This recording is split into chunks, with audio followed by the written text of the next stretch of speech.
Well, hello again, and I hope that you are excited to learn about Israel tonight. I'm Dr. John, and I just counted an honor and privilege to greet you today or tonight, or really wherever you are. I think we have actually a few people from around the other side of the globe. So perhaps for you it is daytime. But welcome to this session number 1 of our class, Biblical Israel, Learning the Playing Board of the Bible. In fact, this is what we're going to do tonight. We're going to learn about the playing board here, the map of Israel, 300 miles in length and maybe about 75 or 80 or so wide at its widest point. So this is what we're going to do as we learn about the uniqueness of the regions of the Bible and sort of just begin the whole process of understanding the Bible in the context of the hills and the valleys and the mountains of Israel today. In case you missed our introductory session, that is already online, the recording of that session. So if you go to our website, biblicalisraeltours.com, you'll be able to see that on the online teaching seminar page. You'll see that tab on top of our website. So as I prepare my screen to share so that I can share my PowerPoint with you, we're about to begin this session together. So again, welcome, and we are so glad and really honored that you are really logged on from all over the world to learn about the Bible in the context of the land. So as we walk through this, once again, the introductory session is already online in case you missed it, but our goal is to learn the geography and the layout of the land of Israel. Next week, actually, the first Thursday of October, is when we're going to talk about biblical archaeology. There will probably be 2, maybe even 3 sessions on biblical archaeology, but that will be forthcoming next week. Just to remind you that this class will also cover the customs and culture of the Bible and then the Hebraic background of Jesus. We'll also end this whole class probably in December with specific biblical stories that will, I hope, come to life for you as we sort of zero in on some of the stories from the Bible and really where they took place. By the way, we will also spend some time just on Jerusalem archaeology. So that'll probably be our 3rd session under this column or heading Biblical Archaeology. But our goal is to learn this playing board. In fact, why do we use this concept? Excuse me. Well, we understand that when you learn to play board games like this, or really any game, the first thing we have to do is to learn the playing board of the Bible. So we think that's important when it comes to understanding the Bible in context, because many people, no fault of their own, but even some aspects of Christian education doesn't highlight learning the Bible in the context of the playing board or the land of Israel. So we're going to try to bridge these two together as we talk about not only the wider ancient Near East, you can see this on the left side of the screen, this map, but when we zero in on the specific land of Israel, our objective in this session will be to understand that this land called Israel really was the main center piece of real estate in the context of the entire ancient world of the Bible. We all know that Egypt is to the south and the west. There you see the Nile River, but also to the north and to the east, the area of Mesopotamia, where Abraham comes from in about 2000 BC, roughly. But this area right here between the north and the south is our land between. I love that term. It's actually a term used by my old professor when I studied in Jerusalem, Jim Munson. This is his term, so credit to Jim, but that's how we approach the land. So when we talk about the ancient people groups of Egypt and Canaan and Hittites, of course, and eventually the Assyrians and Babylonians and the Persians, we're talking about this piece of real estate right in the middle, right in between the south, ancient Egyptians, and the north, all these people groups that you just saw on this previous slide. We have to also understand that when it comes to ancient transportation, you just didn't travel through deserts. So all the ancient roads even came through what is today Israel. So that's a very important aspect of understanding topography and the geography of the land. Here is the land of Israel, bordered by the Mediterranean on the west, and of course the desert here to the east, which is pretty much the land of Jordan and eventually Syria and Iraq and even Saudi Arabia to the south. All these countries today are pretty much desert other than the land of Israel. So this is why we focus on the land, and we are hoping to really take a look at this particular area of the map known as ancient Israel and ancient Judah. There it is, right here in the middle of the south, or the Egyptian location, and the north, all these people groups in these areas here. Now, topographically, we mentioned this last session in our introductory session, but you can see that Israel is just not a flat land of rocks and sand and desert, but it has variety. In fact, this whole hill country ridge goes right through the heart of the country of Israel today. However, just 20 miles to the south, to the east, is the Dead Sea. So we go from 3,000 feet in elevation to almost 1,400 feet below sea level. In fact, 75 miles north is the Sea of Galilee. It's actually a freshwater lake. That too is close to 700 feet below sea level. And yet just 35 miles to the north, you can see at the very top of this picture, is a snow-capped mountain called Mount Hermon. And there it is. So go figure. Here in Israel, Israel even has a ski resort, which we'll see at the very end of this presentation, by the way. So we're going to learn the regions of the Bible. And here it is. Once again, the land from this satellite perspective, the land of the Bible we call Israel. And of course, these maps that we do make available, by the way, through our ministry, we have these smaller maps that I have in my hand here, but we also have larger maps. That's a resource that if you want to purchase one, we'd be happy to tell you how to do that. So this is the playing board, and we want to sort of take away this misconception that Israel is just a bunch of rocks, sand, and desert lands. That's not even close to be the case, especially today, but we're going to really develop that in this session. So we're going to basically go through the regions of the Bible.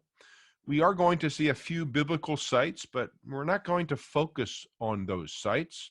We'll sort of reserve that until another time. But we want to sort of understand all the regions of this land, 15 or 16 regions, depending on how you count them. So what we want to do here in this early part of the session is to walk you through initially these regions, and then we're going to come back to these regions and talk about them in more detail.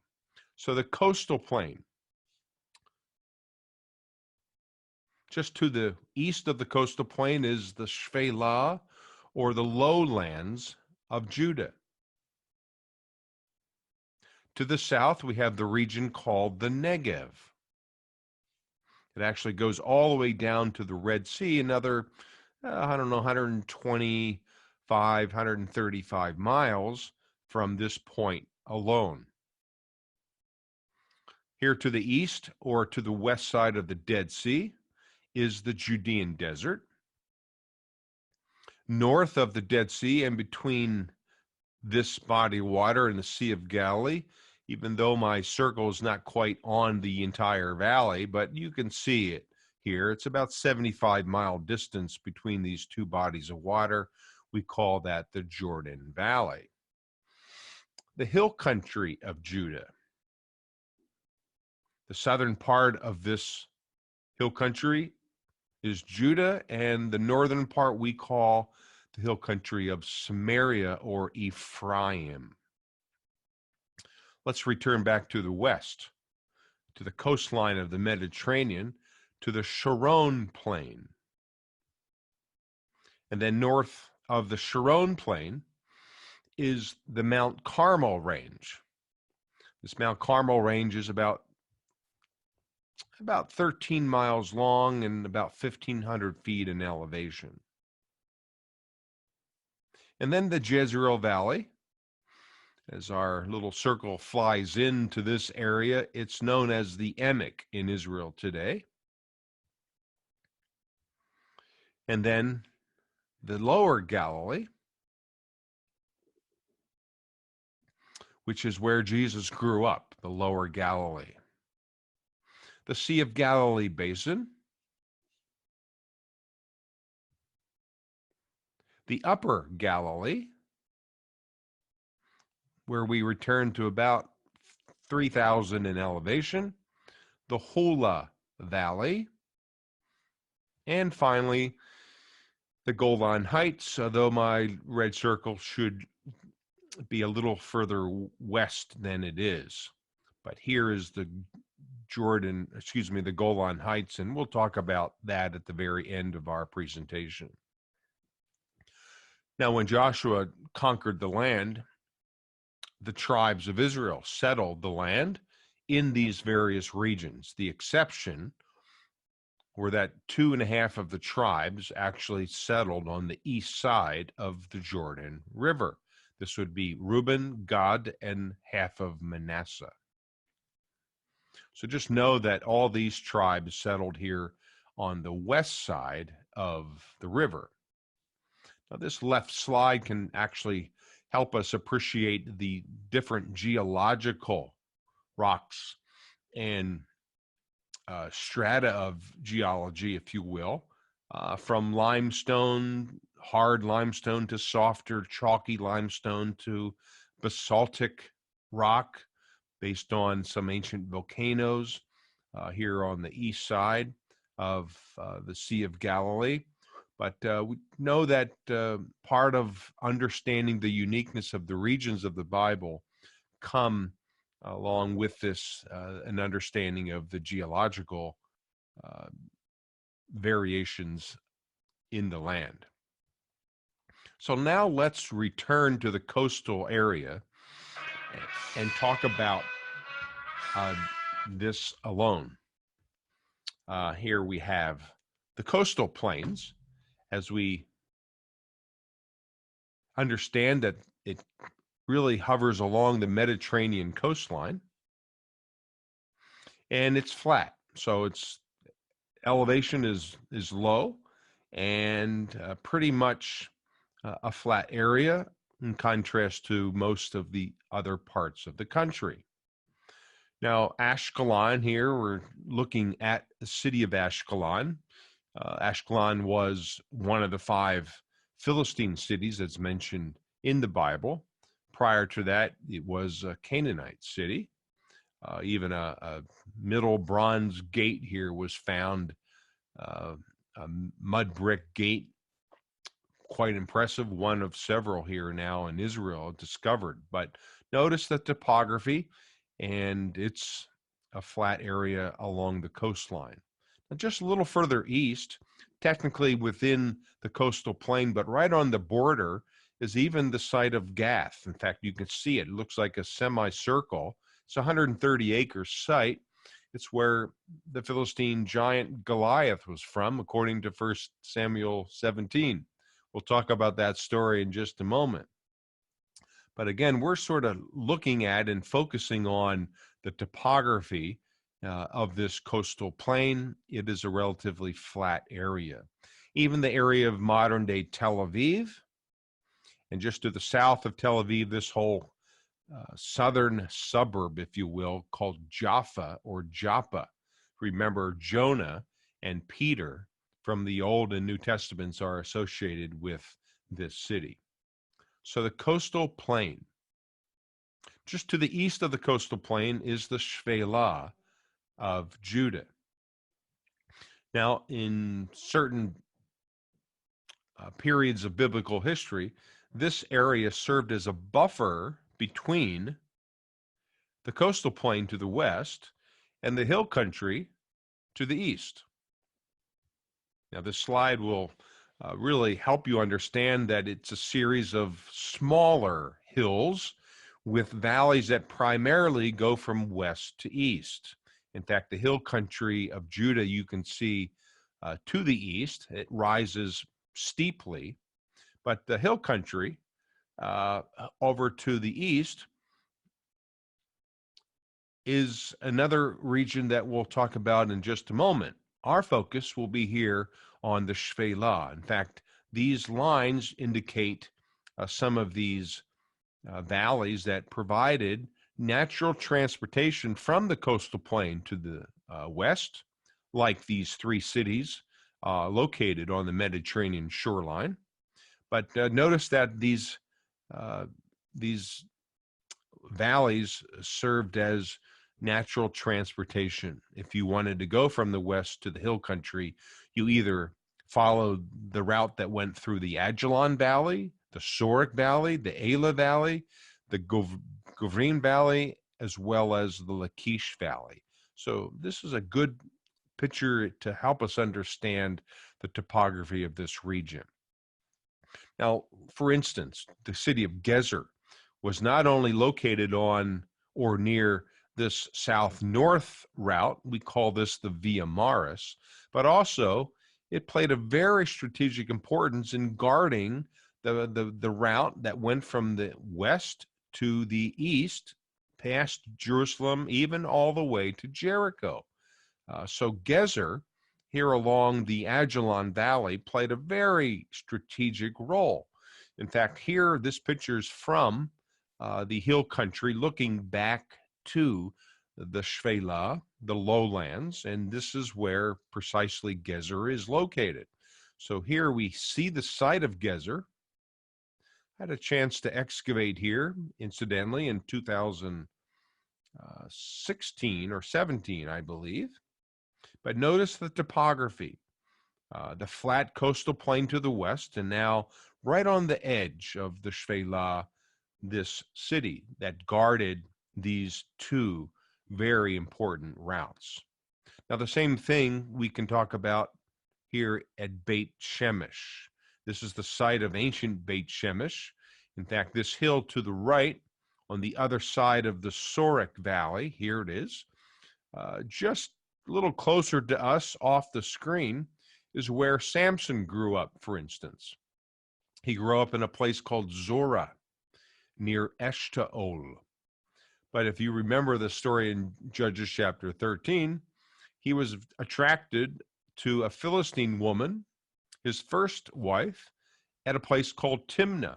Now, if you follow my arrow down this valley of the Sorek, just a few miles to the west, right about right here, is where Timnah was located. On the other side of this green patch of trees is the city of Ekron, which was a Philistine city. So we understand that proximities matter when we come to biblical stories. It's not that far away, my friends, this city of Timnah. But here, the Sorek Valley we can see in front of us. Now, the third valley in the Shephelah is the Elah Valley. There it is, right beyond this, what we call a six-chamber fortification gate at a site called Kibbutz Yafa. But we know that, according to the story in 1 Samuel 17, the Philistines occupied this hill here with the Israelites either on this hill or on this hill to the east. But most likely, the battle between David and Goliath took place here in the narrow part of the valley.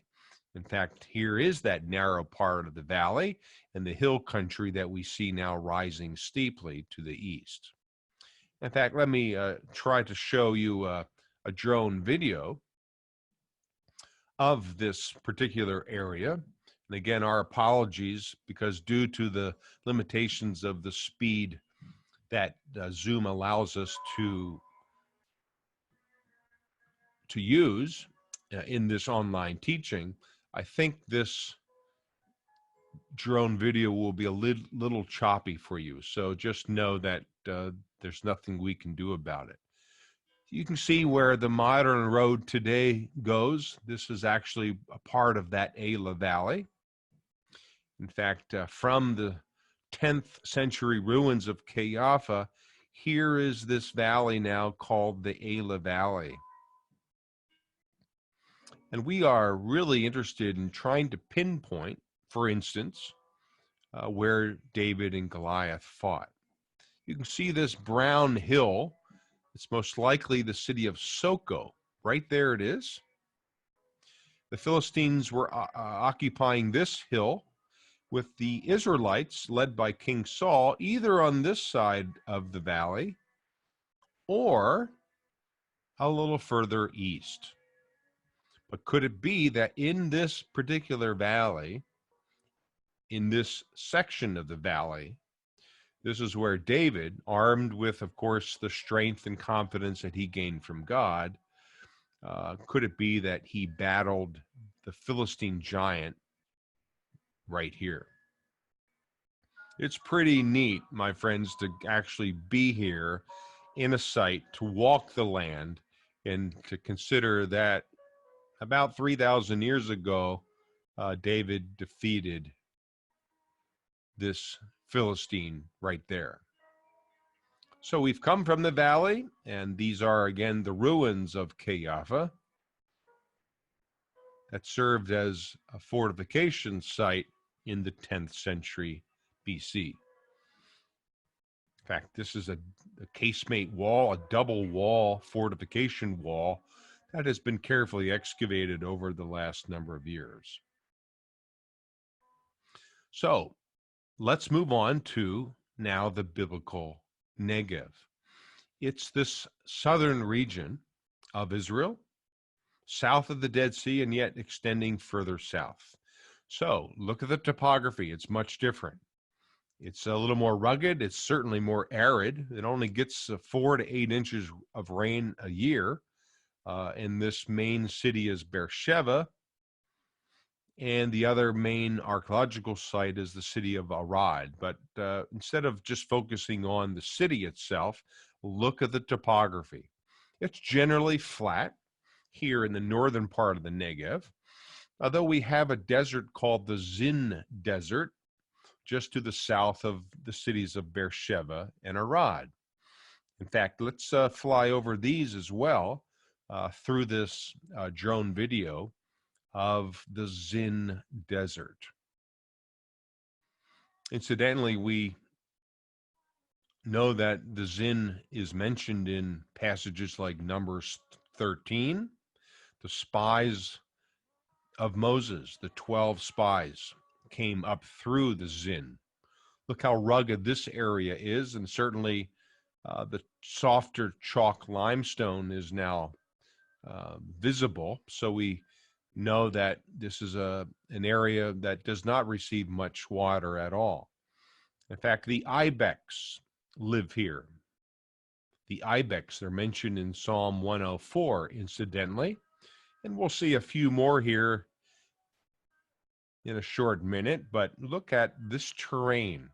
The ibex love it. They thrive here. But look how barren this area is of the Zin Desert. Let's go down into this canyon. And as we do, we recall that even in Numbers chapter 20, Moses was at least somewhere in the Zin. Not sure if it's here or further to the south, but this is where he struck the rock instead of speaking to it. Today, water still flows in the canyon of the Zin, here in the northern part of the desert. It's a beautiful area, even though it's so desolate.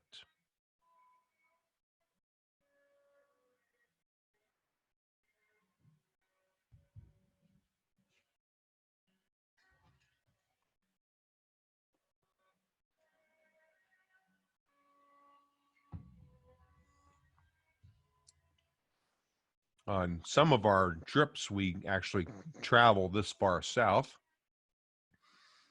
and we enjoy the trickle waterfall here and the beauty of this region. In fact, we hike up to this other side of the rim of the canyon, which is always a nice adventure and experience. So let's move on. A little further south is Israel's Grand Canyon. Well, it's not quite like our United States Grand Canyon, but you can see again the variety of stone and geology here. It's called the Maktesh Ramon. Let's continue. The Judean Desert. There it is. It's on the west side of the Dead Sea. In fact, this next slide will illustrate this, because while it rains in Jerusalem in the hill country, the rain comes from the west, of course, during the rainy season. The desert never gets any. This is about 1,400 feet below sea level, and you can see how barren this whole region of the desert is. In fact, the edge of the desert comes right to the shoreline of the Dead Sea. So sites like Masada, a palace fortress of Herod, and En-Gedi, where David was hiding from Saul. It's mentioned in 1 Samuel 24. In fact, it still flows with water. In fact, our friend a couple trips ago really enjoyed getting wet here. This was during the June trip, and of course, it's rather hot here, over 100 degrees, and what a refreshing experience. But this is really indicative of why David was here in that story in 1 Samuel 24. This was the place to find water in the desert. The Judean Desert in the northern area certainly is, again, a beautiful and yet unique land. But I think it perhaps served as the backdrop for guys like Isaiah the prophet. In fact, let's fly over the Wadi Kelt. This is one main section of the Judean Desert, just to the east of Jerusalem. Jericho is just to the right, down in the valley. We'll see that in a short minute. But here in the Judean Desert, could Isaiah have echoed these words that would 800 or 700 years later would also be shared by John the Baptist, who spent time here as well? I love these words from Isaiah chapter 40, Prepare the way for the Lord, make straight in the desert a highway for our God. Let's remember that Jesus himself was tempted here in the Judean desert. So these are some biblical and historical happenings here in this region called the Midbar of Judah, or the Desert of Judah. Let's appreciate the rest of this drone video together with the words of Isaiah 40.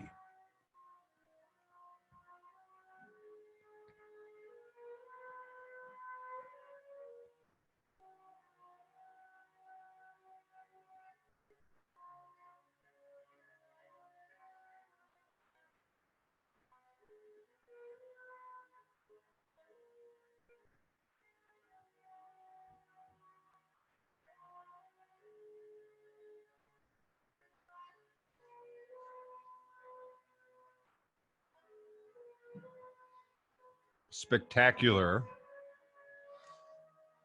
perspective of this Judean desert. Let's continue with the Jordan Valley. Now, the Jordan Valley extends north of the Dead Sea. It's about 75 miles straight to the Sea of Galilee. The main city is Jericho, and you can see it's flat. The hills of Gilead here to the east. This is now in modern Jordan, but here is the site of Jericho, just to the north of the Dead Sea. We'll return to Jericho in our session about biblical archaeology next week. Now, the Jordan River doesn't flow too much today. In fact, it's not much of a river at all. I guess here in our part of Pennsylvania, we would call this a creek. But we know that from John chapter 1, Jesus was baptized here in a region called Bethany beyond the Jordan. In the 4th, 5th, and 6th centuries AD, primarily the Byzantine Christians actually honored the baptismal location of Jesus here by erecting these structures. To the north end of the Jordan Valley is the city of Beit Shan. This was a huge Roman city, as well as an Old Testament city here. We'll return to that city as well. The hill country of Judah, right here in the heart of the land. The southern hill country is defined as the Judean hill country. You can see it represented in green here. Hebron, Bethlehem, and of course, Jerusalem. Here is Jerusalem, but just pay attention to the horizon, because just to the east, we can already see how dry and desolate the desert of Judah is. And this is just literally a few miles to the east of the capital of Israel today, Jerusalem. But there are other cities and sites. While Jerusalem is on the horizon here to the south and east is a palace fortress called Herodium. To the north of Jerusalem is a city called Gibeon. Also to the north, the second site destroyed and taken by Joshua, the city of Ai. And then to the west of Jerusalem, yet still in the hill country, notice the topography, is the city of Kiryat Yearim, where the Ark of the Covenant rested for about 20 years, according to 1 Samuel chapter 7. So to the north of Jerusalem, which is about right here, technically now this is the hill country of Samaria or Ephraim. Jerusalem here, and all of this extending all the way to the end of the hill country, which begins technically the Jezreel Valley. All of this, again, is about 3,000 feet in elevation. So we're not surprised to see larger mountains, and still some archaeological sites like the city of Shechem. But notice the hills. Mount Ebal and Gerizim are located here in this area. By the way, we thank the Bible, the Satellite Bible Atlas, and Bill Schlegel for allowing us to use some of these aerial pictures. Let's return back to the coast with the Mediterranean Sea. the Sharon Plain, as we call it. It's an extension of the coastal plain here in the west part of Israel. The main city is Caesarea, but you can see it's flat, and it ends this particular plain with with the Carmel range, and then eventually the Jezreel Valley on the northeast side of that. Caesarea, but notice how flat this area is. This was, by the way, a city built and established by King Herod the Great beginning in 22 BC. So just to the north of the Sharon Plain is the Carmel Range. It's a range of about 13 miles, goes from the northwest to the southeast, and it's about 1,500 feet in elevation. Here is the Carmel Range that separates the Sharon Plain and the Jezreel Valley. Now, we sort of have to look at these three regions together, and I'll illustrate that in just a short minute, but let's talk about and actually fly over this area called Mount Carmel Range. Again, think of the south, think of the Judean Desert, think of the Negev, dry and desolate. Yes, lots of rocks and sand and desert, but notice that this region is filled with forests today.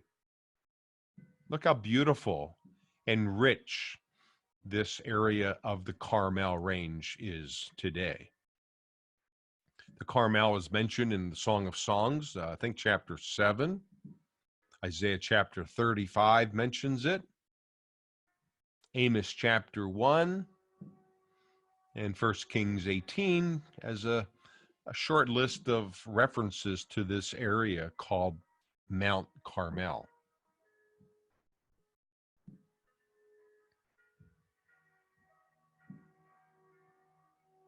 Traditionally, this is a location where we honor the story of 1 Kings 18 and how Elijah defeated the prophets of Baal or Baal.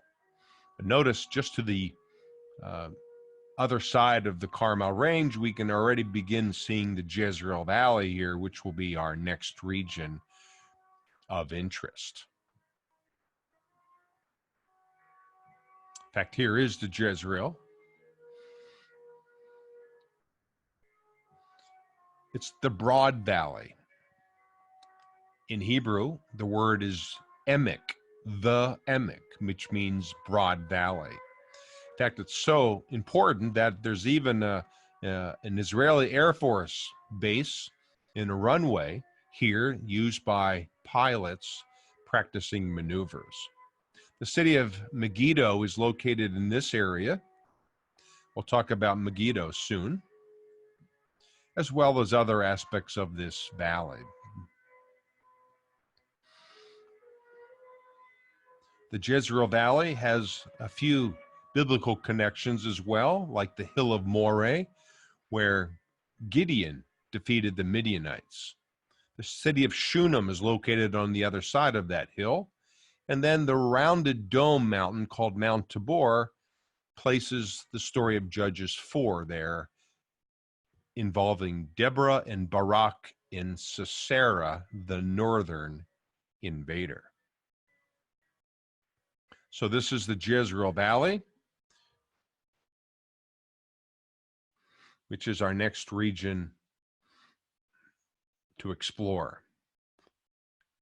As I already mentioned, it's called the Emek in Hebrew. And here it is. It's on the east side of the Carmel Range. In fact, the Jezreel Valley extends all the way to the east through this narrow finger of the Jezreel, all the way to the city of Beit Shan and the Jordan Valley. So here is that valley with the hill of Moreh, Mount Tabor. Nazareth is just to the left of this picture, the hometown of Jesus. There's that Air Force runway that's used today. And yet the main archaeological site in ancient city is called Megiddo.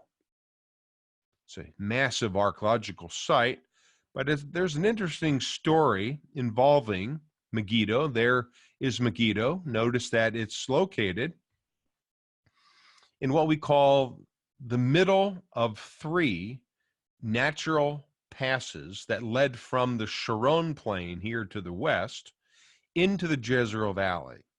Now, we're interested in this particular blue arrow or route that's even indicated by a modern road today, but here is that city of Megiddo. Now, I'm mentioning this as an example of understanding the importance of topography and geology, or geography, I should say. And we do that by going back to the tomb of Thutmose III. He was an Egyptian pharaoh who actually mentions taking the city of Megiddo. He says to capture it is worth 1,000 cities. Well, that's what he looks like today. He was buried in the Valley of the Kings in Luxor, but he even took the city because he knew of its strategic importance. So we talk about the next region, the Lower Galilee. We only have a few more regions left here in our presentation of this first session. The Lower Galilee, there's the Jezreel Valley, and the Lower Galilee to the north and east. And we're interested in Nazareth, as well as another primary Jewish city at the time of Jesus, Sepphoris. There it is. You can see the ruins of Sepphoris. Just a few miles away is the modern city of Nazareth today. This was the hometown of Jesus. And nearby Nazareth is also, at the very end of this valley called the Beit Netova Valley, is the city of Cana. But notice again the topography. The Lower Galilee has valleys as well as these smaller mountains. Now, the Sea of Galilee Basin takes us back to an area below sea level. In fact, 680 or so feet below sea level. And we, of course, realize that this is the home area of Jesus when he served this area. I want to point out the distance between Capernaum, before we look at the Sea of Galilee, right here in the northwest corner, and Nazareth itself. The distance is 65 kilometers, or about 42 or 43 miles. So just know that when we talk about the Lower Galilee and the Galilee Basin, we're not talking about a large distance between the two. But here is the Sea of Galilee. It's about 13 miles in length. The south end here. We're taking this picture from the east side of the lake. In fact, if you just look closely, I'll try not to get my arrow in the way there, but there's that dome-shaped mountain of Mount Tabor, which is in the Jezreel Valley. So again, not very far away. The city of Tiberias and Capernaum is about right here. Bethsaida, Chorazin, all these biblical cities that surrounded the lake called the Kinneret, or the Sea of Galilee. The view from this mountain, Mount Arbel, which is about, 100 or 200 feet above sea level, it's a great perspective of the lake below. The plains of Gennesaret on the west side. The east side, defined in Mark 5 as the other side. The demoniac lived there. More about the life of Jesus in continuing sessions. Our last three regions will take us to the north border of Israel with, first of all, Lebanon. This is the Upper Galilee. And you can see Lebanon now pictured in brown, where these hills of Naphtali extend to the north and west of the Sea of Galilee. They are the hills of the Upper Galilee. It's a little hazy in this particular picture, but I'm pointing this out because this area right below us, and even this city is all within Israel still. However, this city, the red-roofed buildings, is already in Lebanon.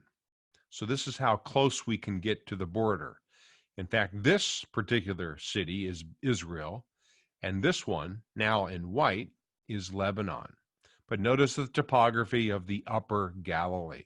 The elevation of these mountains is about 3,000 feet.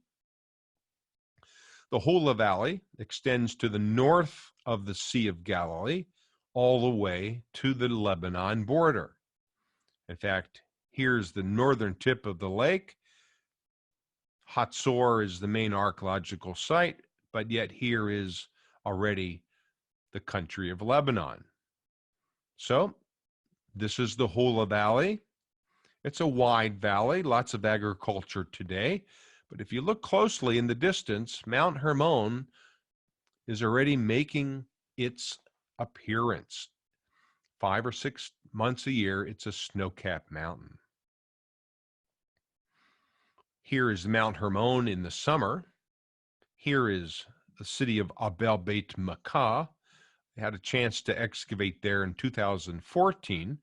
This was a northern Israelite city, as well as an Aramean city at some points in biblical history, but right on the border here in the north area of the Hula Valley, with Lebanon just being seen here to the north. Our last region in this session, as we unfold the playing board of the Bible, is the Golan Heights. It extends 38 miles. In fact, that circle doesn't do the region justice, so let me just quickly go to this slide. The Golan Heights extends from the south of the Sea of Galilee here, about 38 miles to the north. And whereas the Lebanese border is here directly to the north of the upper Galilee, here we have the Syrian border. Most of the Golan Heights is a plateau as it rises from the Sea of Galilee basin. Here's the Sea of Galilee to our west and the plateau of the Golan Heights. In fact, from this old military bunker called Bental, we can see the snow of Mount Hermon, which means to the east and north is Syria. In fact, we're looking into Syria here. That's how close it is. No dangers, no safety issues. It really is on every trip that we lead, by the way. It's a safe environment, but again, topographically and geographically, this is the area of the Golan Heights. Now, this old military bunker still has some signs here, but notice this one. Damascus is only 60 kilometers to the north and east. So the Apostle Paul walked through what is today the Golan Heights on his way past Mount Hermon to Damascus. So if you didn't believe me, and thanks to BiblePlaces.com for that picture, Israel actually has a ski resort. It's about 4 ski lifts and about 10 or 12 runs, but here it is. They ski 2 or 3 months a year or so, given the snowfall amounts. So this really takes us to the conclusion of our geography and layout of the land session, as we enjoy being together and learning the Bible in context. Let me just end with a few more slides before I stop sharing my computer and my presentation with you, and then I'll stop the recording of this, and then we'll entertain some questions at the very end. So hang in there for just a few moments yet. But I just do want to bring to your attention that the next session will be October 3rd, and we'll talk about biblical archaeology. Please also know that a simple registration process will be once again required for this second session. And we also, as a nonprofit ministry, we also wanted to let it be known to you throughout this seminar or class that this course or seminar is really made possible by the supporting funds and donations of the generosity of our support team. So if you would ever feel inclined to be a part of our ministry and our support team, you can even go to our website and check out the Support Us page of our website that you can find at biblical-israel-tours.com. So that concludes our presentation tonight. Let me just briefly stop our sharing and of the PowerPoint presentation as we bring this to a close and welcome you to join us in our next session next Thursday. Again, if you want to review this complete session, probably in a few days we'll make this available. I'll put this recording up on our website dedicated towards teaching the Bible in the context of the land, and you can easily find it there at biblical-israel-tours.com.